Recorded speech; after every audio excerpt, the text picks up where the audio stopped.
Will wait for 2 to 3 minutes ताकि सभी participant जल्दी से ज्वाइन कर ले हम लोगों को।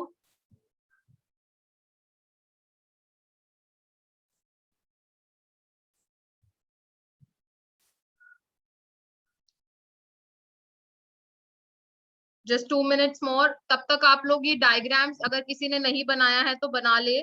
बाद में मुझे डायग्राम बना के सब इमेज शेयर करेंगे ग्रुप पे।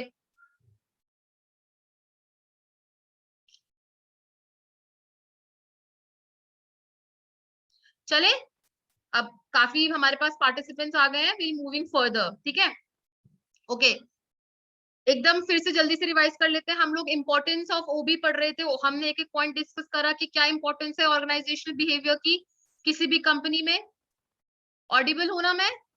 I hope I am. चलो, ये चीज हमने डिस्कस करी थी कि 4 इंपॉर्टेंट फैक्टर क्या हैं, 4 इंपॉर्टेंट एलिमेंट क्या हैं ओबी के। People, structure, technology, environment. इस चीज के मैं नोट्स शेयर कर लूंगी, ठीक है, कि पीपल क्या होता है, स्ट्रक्चर क्या होता है। ठीक है, ये सब हम लोगों को, इट इज एब्सोल्युटली थ्योरेटिकल, तो मैं इसके नोट्स आप लोगों के साथ में शेयर कर लूंगी। ठीक है, ये आपको नजर आ ही रहे होंगे, ठीक है ना? चलो,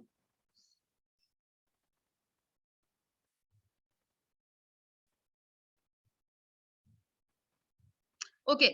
आज एक इम्पोर्टेंट टॉपिक या थोड़ा सा स्लाइटली इम्पोर्टेंट टॉपिक जिसपे काफी बार क्वेश्चंस आ जाते हैं, which is model. Organisational behaviour के मॉडल क्या क्या है, मतलब किस बेसिस पे ऑर्गेनाइजेशन कैसे कौन से मॉडल को फॉलो करके एक ऑर्गेनाइजेशन काम करती है। ऐसे अलग अलग मॉडल हैं। बेसिक हमारे पास जो मॉडल है, दीज आर 5 मॉडल। ठीक है, सबसे पुराना जो मॉडल है वो है ऑटोक्रेटिक मॉडल। जो सामने आपके दिखाई दे रहा है, autocratic model, supportive model, custodial model, system model और कोलिजियल मॉडल। ये 5 मॉडल्स हैं। ठीक है, अब ये 5 मॉडल किस तरीके से वर्क करते हैं, 5 मॉडल्स कैसे काम करते हैं, हम लोगों को ये मेजरली समझना है। ठीक है, तो जो मॉडल्स हैं ऑर्गेनाइजेशनल बिहेवियर में, ये एक इम्पॉर्टेंट टॉपिक है। ठीक है, इसको ढंग से अंडरस्टैंड करने के लिए आई वांट कि आप लोग ये जो टेबल है इसको बना लें। उसके बाद में एक एक करके समझा रही हूँ कि क्या है, क्या ये है क्या चीज। ठीक है, तो मैं 2 मिनट का टाइम दे रही हूँ सबको। You can make this diagram और उसके बाद मैं समझाती हूँ कि क्या हो रहा है। ठीक है, I am giving you 2 minutes time, make this diagram, make this table. Basically कौन से मॉडल को यूज करके एक ऑर्गेनाइजेशन अपने बिहेवियर को कंट्रोल करती है या मैनेज करती है, उसके लिए अलग अलग मॉडल डिजाइन है। दोबारा से बता रही हूँ। तो हमने 5 मॉडल डिस्कस करे again. Autocratic model, system model, collegial model, custodial model और सपोर्टिव मॉडल। ठीक है,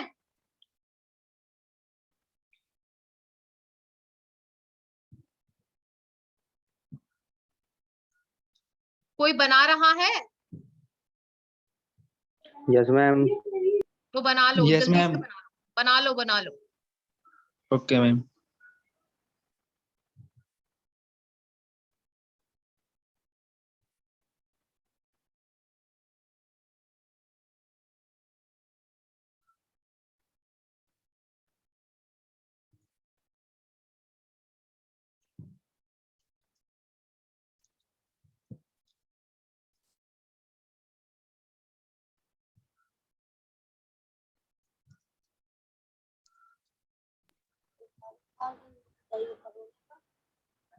क्या हो गया?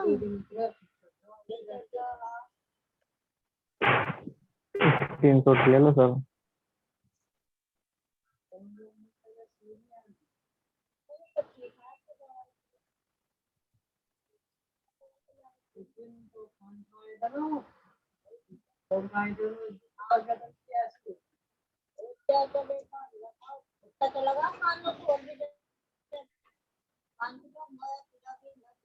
चले, लेट्स डिस्कस। बना लिया होगा?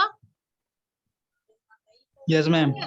Yes ma'am. चलो, तो सबसे पहला जो हमारे पास मॉडल आता है, and basically the oldest one, is autocratic. Autocratic में देख रहे हैं कि बेसिस ऑफ मॉडल क्या है, मतलब ये ऑटोक्रेटिक मॉडल एक्चुअली डिपेंड किस पे करता है, मतलब ये किस हिसाब से चलता है। तो उसमें बेसिस ऑफ मॉडल क्या है, पावर। ठीक है, अभी बताएंगे कि पावर क्या है। ठीक है, सिमिलरली जो कस्टोडियल मॉडल है उसका बेसिस क्या है, इकोनॉमिक सोर्सेस। ठीक है, सपोर्टिव मॉडल का बेसिस क्या है, लीडरशिप, और कॉलेजियल मॉडल का क्या है, पार्टनरशिप। ठीक है, अब चलते हैं मैनेजरियल ओरिएंटेशन कैसे होता है, मतलब जो किसी ऑर्गेनाइजेशन में हायर पोस्ट पे होता है, कोई लोअर पोस्ट पे होता है, तो उसका ओरिएंटेशन किस हिसाब से होता है, मतलब कौन हायर पोस्ट पे है, कौन लोअर पोस्ट पे है, या किसको किसके हिसाब से मैनेजरशिप मिलेगी, वो देखते हैं इसमें। तो मैनेजरियल और ओरिएंटेशन पहले, ऑटोक्रेटिक मॉडल क्या है, अथॉरिटी।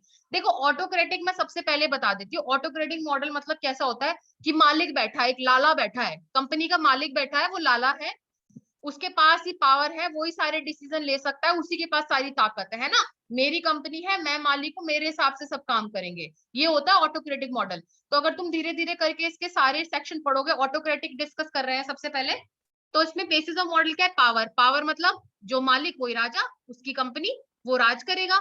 ठीक है, सेकंड ओरिएंटेशन क्या है, अथॉरिटी। अरे मैं मालिक हूँ, मेरे पे सारा कंट्रोल है, मैं ही सारे डिसीजन लूंगा। ठीक है, समझ में आ रही है वाली बात। एम्प्लॉय ओरिएंटेशन मतलब एम्प्लॉय किस तरीके से काम करेगा, मतलब जो उस कंपनी में लोग नौकरी करेंगे वो किस तरीके से काम करेंगे। ओबीडियंस, ओबीडियंस मतलब जो मालिक ने कह दिया वो फाइनल है, मालिक हीरो है, मालिक हमारा माई बाप है, वो हमारा सब कुछ है। तो जो मालिक ने कहा वो गलत है, सही है, ऑर्गेनाइजेशन के लिए फायदेमंद है, नुकसानदायक है, उस पर हमें दिमाग नहीं लगाना। मालिक ने, ओनर ने जो कहा बस वैसे का वैसा हो जाना चाहिए। ठीक है। एम्प्लॉय साइकोलॉजिकल रिजल्ट मतलब एम्प्लॉय की साइकोलॉजी कैसे होगी, डिपेंडेंस ऑन द बॉस। जो बॉस कह रहा है, जो मालिक कह रहा है, सब कुछ उसी हिसाब से हो रहा है। तो साइकोलॉजी क्या होगी, मतलब एम्प्लॉय जो कंपनी में काम करने वाला बंदा है, उसके दिमाग में क्या चल रहा होगा कि भाई मेरे को तो अपना दिमाग लड़ाना ही नहीं है, मेरे को तो सारे डिसीजन जो बॉस कह रहा है उसके हिसाब से लेने हैं। समझ में आया। ठीक है, Yes, ma'am. Next is employee needs are met, किसके बेसिस पे, substance. Your homework is find the meaning of substance. ठीक है, find out the meaning of substance. This is your homework. Next class में मैं पूछूंगी व्हाट इज सब्सटेंस। किसी को पता है सब्सटेंस का meaning? Ma'am as a kind मतलब कि हमें हमारी नीड्स के लिए क्या क्या चीज चाहिए होती है, जैसे Yes. हमें मतलब हमारी यूज के लिए क्या क्या चीज चाहिए, मतलब बेसिक मतलब नीड्स क्या है हमारी। मेरी बेसिक नीड क्या है, मेरी जीविका, इसका बेसिक मीनिंग क्या है कि मेरी जीविका कैसे चलेगी। ठीक है, music, who is asking to play music. ठीक है, and last is performance result is minimum. ठीक है, जब ऑटोक्रेटिक मतलब जहां मालिक लाला बैठा है, उसके हिसाब से सारे काम कर रहे हैं, उसके अंडर जो एम्प्लॉय काम कर रहा है वो सारा काम अपने बॉस के डिसीजन के अकॉर्डिंग कर रहा है, और जो एम्प्लॉय है उसकी जो नीड्स है, उसकी जो जरूरत है, वो केवल उसकी सिंपल बेयर मिनिमम जो उसकी रिक्वायरमेंट है उसके हिसाब से काम चल रहा है। ठीक है, तो परफॉर्मेंस रिजल्ट क्या आएगा, मिनिमम आएगा, बस काम चल रहा है, ऑर्गेनाइजेशन खिसक खिसक के चल रही है।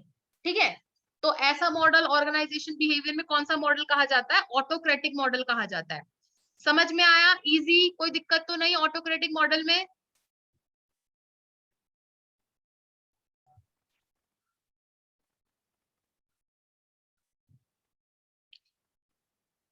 ओके, चलते हैं ऑटोक्रेटिक मॉडल थ्योरी वाइज क्या कह रहा है। ठीक है, अभी तो हमने टेबुलर फॉर्म में पढ़ा था, एक लाइन में पढ़ते हैं। ठीक है, कि क्या है autocratic model. autocratic model, the root level of this model is the power with a managerial orientation of the authority। ठीक है, सिंपल वही चीजें जो हमने अभी टेबल में पढ़ी है वही हमने अब सेंटेंसेस में लिख दिए।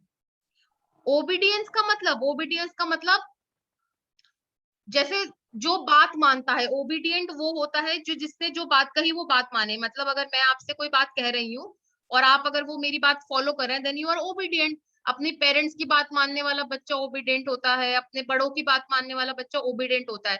तो ओबीडियंस का बेसिक मीनिंग होता है जो कहा जाए आपको करने के लिए, अगर आप वो कर रहे हैं तो उसका मतलब होता है ओबीडियंस। ठीक है,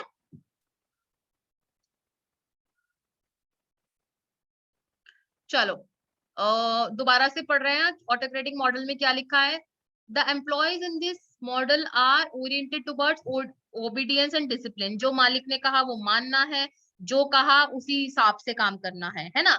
दे are dependent on their boss. The employee requirement is that is met is substance, मतलब जो उसकी बेसिक जरूरत है केवल वही होता है, और परफॉर्मेंस रिजल्ट लेस होता है। जो हमने टेबल में पढ़ा उसी को हमने सेंटेंस में लिख दिया। ठीक है, और उसके बाद लास्ट में ऑटोक्रेटिक मॉडल में यहाँ क्या लिखा है कि major drawbacks of this model are people are easily frustrated, insecurity होती है, हमारे सुपीरियर जो हमारे सीनियर होते हैं उसके ऊपर हमारी पूरी पूरी डिपेंडेंसी होती है, हम खुद का दिमाग नहीं लगा सकते, और क्योंकि बहुत कम वेजेस मिलते हैं, बहुत ही लेस वेजेस मिलते हैं, ठीक है, तो परफॉर्मेंस अपने आप खराब होती है। हैंड टू माउथ अगर वेजेस मिलेंगे तो क्या होगा? तो it is a very old system, पुराना सिस्टम है, बहुत ही ऑब्सोलीट सिस्टम है। तो ऑब्वियसली कोई भी ऑर्गेनाइजेशन को अगर सक्सेसफुली वर्क करना है तो उसको ऑटोक्रेटिक मॉडल फॉलो नहीं करना चाहिए, है ना? है ना? ऑटोक्रेटिक मॉडल आपको लगता है फॉलो करना चाहिए किसी ऑर्गेनाइजेशन को? No, ma'am. Okay, let's move down to the custodial model. पहले हम थ्योरी में देख रहे हैं क्या लिखा है, फिर हम जाके टेबल में देखेंगे कि क्या है। ठीक है, the root level of this model is economic resources, ठीक है, with managerial orientation of money. मतलब अब यहाँ पे राजा कौन है? कस्टोडियल मॉडल और ऑटोक्रेटिक मॉडल में क्या डिफरेंस आया कि इसमें जो पावर है, इसमें जो राजा है, इसमें जो मालिक है वो क्या है? मनी। मतलब जहां पैसा जिसके हिसाब से काम होगा, who is doing this scribbling, ठीक है, तो मनी के अकॉर्डिंग हमारा काम चलेगा। एनीवे हम लोगों ने अभी क्या क्या डिस्कस करा है, पहले मैं ये पूछ लेती हूँ कि इसमें आपको कोई प्रॉब्लम तो नहीं है?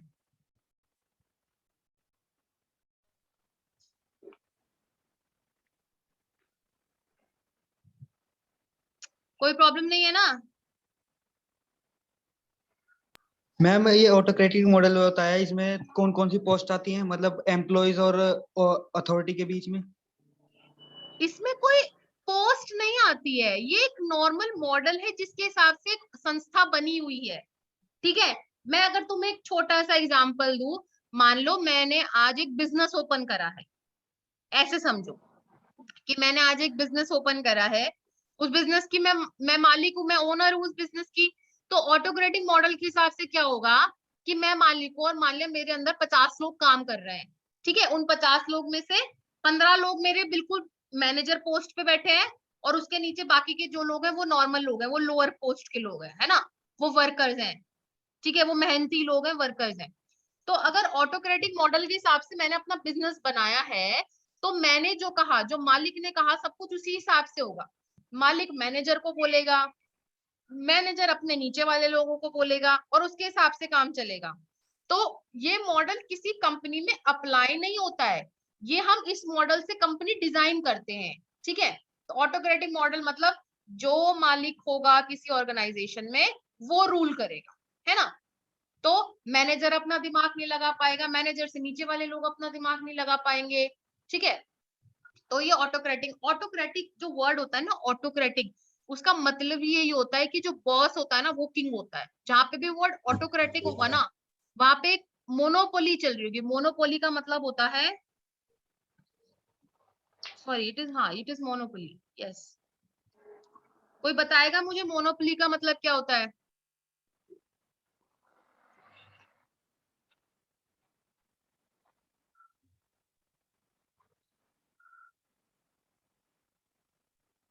मैम जहाँ पे कोई एक ही बंदा रूल कर सकता है वो। हाँ, जहां पे कोई भी एक बंदा रूल करता है दैट इज मोनोपोली। तो ऑटोक्रेटिक मॉडल में मोनोपोली किसकी है? कौन राजा है? जो मालिक है ना। मेरी कंपनी, मेरी ऑर्गेनाइजेशन, मेरे रूल चलेंगे, सब लोग मेरे हिसाब से काम करेंगे। ठीक है, समझ में आ गया ऑटोक्रेटिक का क्या मतलब है, कहाँ यूज होता है? तो इसका कोई एग्जाम्पल यस नहीं मैम। है, हम लोग इमेजिनरी ऑर्गेनाइजेशन बना सकते हैं, ठीक है। अब इसी तरीके से कस्टोडियल मॉडल क्या होता है? कस्टोडियल मॉडल में जो पावर होती है मनी के पास होती है, मतलब ऑर्गेनाइजेशन में अगर कोई काम होने से पैसा आ रहा है ना, ऑर्गेनाइजेशन को बेनिफिट हो रहा है, तो हम उसी हिसाब से काम करेंगे, ठीक है। तो इसमें रूट लेवल, अब इस कस्टोडियल मॉडल में राजा कौन? पैसा, ठीक है। तो एम्प्लॉय जो इस मॉडल में होते हैं, इस मॉडल में जो काम करने वाले होते हैं, वो किसकी तरफ झुकाव रखेंगे? जो हमें सिक्योरिटी और बेनिफिट मिलेगा, कंपनी ज्यादा पैसा कमाएगी तो एम्प्लॉयज को ज्यादा फायदा होगा। समझ में आया? तो यहाँ पे जो रूल्स और जो काम होता है, लोगों का बिहेवियर होता है, वो किसके अकॉर्डिंग चेंज होता है? मनी के फ्लो के अकॉर्डिंग चेंज होता है, ठीक है। अगेन यहाँ पे भी जो एम्प्लॉय होते हैं वो किस पे डिपेंड करते हैं? ऑर्गेनाइजेशन पे डिपेंड करते हैं। जैसे ऑटोक्रेटिक मॉडल में जितने भी डिसीजन होते थे वो उस मालिक के ऊपर डिपेंड करता था, कंपनी के ओनर के ऊपर डिपेंड करता था। यहाँ पे जो डिसीजन होते हैं वो किस पे डिपेंड करते हैं? ऑर्गेनाइजेशन के ऊपर डिपेंड करते हैं। ऑर्गेनाइजेशन के ऊपर डिपेंड करने से क्या मतलब? अगर कंपनी को प्रॉफिट आ रहे हैं, कंपनी अगर प्रॉफिट कर रही है, तो उसके हिसाब से एम्प्लॉय अपने डिसीजन लेंगे। अगर कंपनी को प्रॉफिट नहीं आ रहा, तो उसके हिसाब से, ऑर्गेनाइजेशन के हिसाब से वो डिसीजन चेंज कर दिए जाएंगे, ठीक है। जो एम्प्लॉय रिक्वायरमेंट क्या होती है? वो सिक्योरिटी होती है। मतलब सिंपल, टारगेट बेस्ड जॉब पता है तुम लोगों को? टारगेट बेस्ड जॉब जहां पे क्या होता है, आपको टारगेट मिलते हैं, है ना। टारगेट अचीव करे तो फायदा, टारगेट अचीव नहीं करे तो नुकसान। ये कौन सा मॉडल होता है? ये कस्टोडियल मॉडल होता है। यहाँ पे राजा कौन है? किंग है। तो कंपनी के डिसीजन के अकॉर्डिंग एम्प्लॉय काम करता है ना। समझ में आ रही है ये वाली बात? कस्टोडियल मॉडल और ऑटोक्रेटिक मॉडल में डिफरेंस समझ में आ रहा है? ऑटोक्रेटिक में मालिक राजा था, कस्टोडियल मॉडल में कौन राजा है? मनी राजा है ना। मनी के अकॉर्डिंग काम चल रहा है, ठीक है। अब इसके बाद हम टेबल देखेंगे, लेकिन एक लास्ट पैराग्राफ पढ़ रहे हैं कस्टोडियल मॉडल में। This model is adopted by firms having high resources as the name suggest, ठीक है। हाई रिसोर्स मतलब जहां पे हम लोगों के पास बहुत ज्यादा चीजें होती हैं, जहां पे हमारे पास सरप्लस में कोई चीज अवेलेबल होती है। से फॉर एग्जाम्पल लेट्स टेक, जहां पे हाई रिसोर्सेज होती हैं, जहां पे किसी भी रॉ मटेरियल की हम लोगों को कमी नहीं होती। I'll give ma'am you an जैसे example. जैसे एयर एयर, हाँ जी, कंपनी के रॉ केस में मटेरियल होता है मैम एयर के इलेक्ट्रिसिटी। सोर्सेज की बात नहीं करेंगे।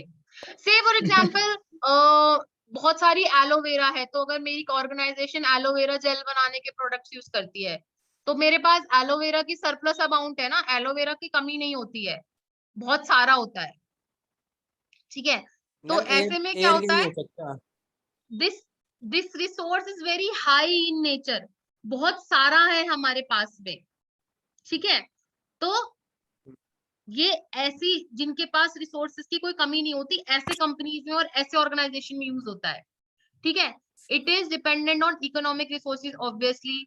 This approach direct to depend on firm rather than manager, ठीक है। तो तुम मेरी बात समझो, कस्टोडियल और ऑटोक्रेटिक में डिफरेंस क्या है? कि एक बंदे, एक ओनर के ऊपर डिपेंड नहीं करता है, ये पूरी फर्म क्या डिसीजन लेती है बेनिफिट के लिए, उसके ऊपर डिपेंड करता है, ठीक है। उसके हिसाब से वर्क होता है। अब हमने कस्टोडियल स्टडी कर लिया है, अब हम कस्टोडियल का एक बार टेबल में देखेंगे कि क्या लिखा हुआ है, ठीक है। तो यहाँ पे जो सेकंड कॉलम है कस्टोडियल, वो यहाँ पे सबको दिखाई दे रहा है। तो कस्टोडियल का बेसिक मॉडल क्या है? इकोनॉमिक रिसोर्सेज, मतलब सिंपल, मेरे पास जितने ज्यादा रिसोर्सेज है, जितना ज्यादा सामान है, उस पर डिपेंड करता है मेरा पूरा पूरा मॉडल। मैनेजरियल ओरिएंटेशन क्या है? मनी, मनी है, मनी ही काम करेगा, इसमें मनी किंग होता है, राइट। एम्प्लॉय ओरिएंटेशन, एम्प्लॉय का ओरिएंटेशन क्या है? सिक्योरिटी एंड बेनिफिट, ठीक है। मतलब एम्प्लॉय वो वाले डिसीजन लेगा जिसमें उसको सिक्योरिटी और बेनिफिट होगा। Employee psychological results, dependence on the organisation, किसी फर्म के ऊपर डिपेंड करता है, ठीक है। किसी बॉस के ऊपर ना डिपेंड करते हुए कस्टोडियल मॉडल एक फर्म के ऊपर डिपेंड करता है, पूरी की पूरी कंपनी के ऊपर डिपेंड करता है। एम्प्लॉय नीड्स कैसे मेट होती है? सिक्योरिटी के थ्रू, मतलब टारगेट्स अचीव करे, जो हमारा कंपनी का ऑर्गेनाइजेशन का एम है, अगर वो हमें रिसीव हुआ तो जिसने ज्यादा रिसीव करा उसको उतनी ज्यादा सिक्योरिटी। और परफॉर्मेंस रिजल्ट क्या होता है? पैसिव कोऑपरेशन, मतलब जितना ज्यादा आपस में कोऑपरेशन होगा, जितना ज्यादा कम्युनिकेशन अच्छे से होगा, उतना ज्यादा हमारा परफॉर्मेंस का ढंग से कस्टोडियल मॉडल के अंदर रिजल्ट आएगा। ठीक है, तो हमने दो मॉडल डिस्कस करे, ऑटोक्रेटिक मॉडल और कस्टोडियल मॉडल। इन दोनों मॉडल में कोई कंफ्यूजन है? किसी को कोई क्वेरी है? मैम दोनों बता दो एक बार। जो लेट आए हैं उनको मैं कुछ नहीं बता रही हूँ। मैम एक बार ये पैसिव कोऑपरेशन बता दीजिए। पैसिव कोऑपरेशन का मतलब कुछ नहीं है, मतलब आपस में एक्टिवली कम्युनिकेट नहीं करते हैं लोग। ठीक है, मतलब पैसिव कोऑपरेशन का बेसिक मीनिंग कैसे समझाऊं? लेट मी सी, अगर इसमें कहीं सी ये लिखा है, they give passive cooperation as they are satisfied but not strongly encourage. मतलब यहाँ पे जो मैनेजर है, जो कंपनी है, आप अगर कंपनी को प्रॉफिट अचीव कराते हो तो आपको ऐसे नहीं कहेगी वाओ आप तो हमारे एम्प्लॉय ऑफ द मंथ हो, आपने इस महीने बहुत अच्छा परफॉर्म करा है, कंपनी के सारे प्रॉफिट अचीव करे। ऐसा कुछ नहीं होता है। तुमने तुमने कंपनी को प्रॉफिट दिला, तुमको सिक्योरिटी पैसा मिल रहा है, ठीक है, लेकिन तुमको अवार्ड नहीं देने बैठ जाएगी कंपनी। समझ में आया? पैसिव कॉपरेशन का मतलब काम किया, काम के बदले आपको रिजल्ट मिल गया मनी की फॉर्म में, सिक्योरिटी की फॉर्म में, लेकिन आपको अलग से 10 लोगों के बीच में बैठ के कंपनी एनकरेज करने के लिए अवार्ड नहीं देगी, मेडल नहीं पिनाएगी। तो इसको बोलते हैं पैसिव कॉपरेशन। समझ में आया? मतलब मैडम इंसेंटिव जो होता है। आपको इंसेंटिव मिल गया मनी की फॉर्मेट में, लेकिन आपको अवार्ड्स नहीं मिलेंगे, आपके लिए एक अवार्ड फंक्शन नहीं रखा जाएगा। तो ये कस्टोडियल मॉडल होता है। ठीक है, तो आज का ये लेक्चर हम लोग यही वाइंड अप करेंगे। किसी को कोई प्रॉब्लम है तो पूछ सकते हैं। एक बार फिर से रिवाइज कर लेते हैं कि आज की क्लास में हम लोगों ने क्या क्या डिस्कस किया। आज की क्लास में सबसे पहले हम लोगों ने डिस्कस करा कि ऑर्गेनाइजेशनल बिहेवियर की इंपॉर्टेंस क्या है। ठीक है, हमने ये सारे पॉइंट डिस्कस करे कि क्या क्या होता है, इंटर रिलेशनशिप बनती है, प्रिडिक्शन ऑफ इंडिविजुअल बिहेवियर हम कर सकते हैं, कंपनी में आपस में लोगों के बीच में अच्छे रिलेशनशिप, सद्भावना बना के रखता है, मार्केटिंग में हेल्प करता है। ठीक है, ये हमने पढ़ा ऑर्गेनाइजेशनल बिहेवियर की इंपॉर्टेंस। उसके बाद में हमने दोबारा से कल की क्लास की तरह ये 4 फैक्टर थे, पीपल, स्ट्रक्चर, टेक्नोलॉजी, एनवायरनमेंट, ये एक बार रिवाइज करा। ठीक है, और लास्ट में हम एक और मेजर टॉपिक पे आए अपने, that is organisational behaviour model. इसमें हमने 2 मॉडल पढ़े हैं आज, कस्टोडियल मॉडल और ऑटोक्रेटिक मॉडल। बाकी 3 मॉडल्स और हैं हमारे पास में, उन 3 मॉडल को हम आगे की क्लास में डिस्कस करेंगे। ये नोट्स और इस क्लास की रिकॉर्डिंग आप मुझसे ऑन डिमांड मांग सकते हैं, मैं आपको स्पेशली किसी को नहीं भेज रही हूँ। If you want you can message me. ठीक है, और अभी फर्दर कोई क्वेश्चन है, कोई क्वेरी है, then you can ask me. Ma'am book कब मिलेगी हमें? बुक कब मिलेगी? बुक के फॉर्मेट में आपको नोट्स मिल रहे हैं। और कोई क्वेश्चन? मैम जो सर ने हमें, विकास सर ने हमें वो भेजी थी अभी 2-3 दिन पहले, ग्रुप में भेजा था, वो सारा ये मॉडल्स भेजे थे, उसमें ये 5 मॉडल्स थे। कौन से मॉडल्स, किसमें? ऑर्गेनाइजेशनल बिहेवियर के मैम ये 5 मॉडल्स थे, यहाँ पे 4 ही हैं ये रहे 5 मॉडल। अच्छा वो टैबुलर फॉर्म में नहीं था ना, इसलिए पूछ रहा था मैं वो। टैबुलर में नहीं है। ठीक है, okay, ma'am then that's all for this class. अभी भी कोई मैम क्वेश्चन है मैम तो Yes, बता ma'am. दो। Hello ma'am. हाँ जी, बताओ। मैम फर्स्ट सेम का रिजल्ट कब आने वाला है? मुझे नहीं पता। इस सब्जेक्ट से रिलेटेड कोई क्वेश्चन है किसी का?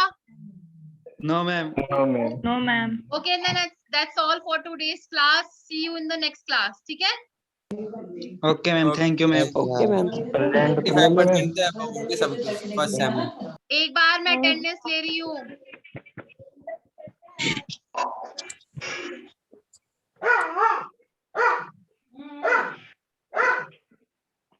भाई कुत्ता भौंक रहा कहीं पे, चुप करा ले।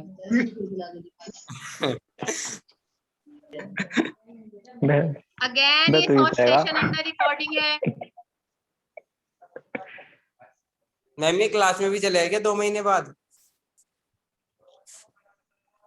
क्या यहीं पढ़ ले भाई, जितना पढ़ना।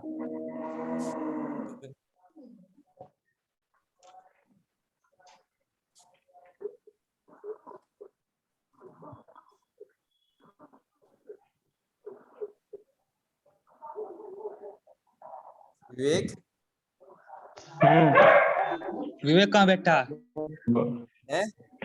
कहाँ बैठा? दिख नहीं रहा मैं तो यार, दिख नहीं रहा क्या? विक्टर आर्यन, हाँ मैंने बता मेरा मैं फ्रंट का कैमरा चल रहा, कौन सा चल वीडियोस ऑन रहा? करो अपनी। अबे सेल्फी मेरा कैमरा फूट जाएगा भाई, बंद कर अपने कैमरे को विवेक। बंद रखो। हाँ मेरा तेरी कैमरा फूट आवाज ना जाएगा। रही। तुम्हारा सेशन अंडर रिकॉर्डिंग है, बोल लो तुम्हें जो बोलना है।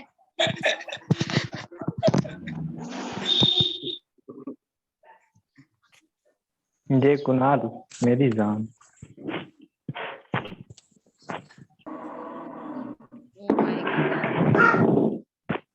चलो, that's all for today's class. See you in the next lecture. Okay ma'am.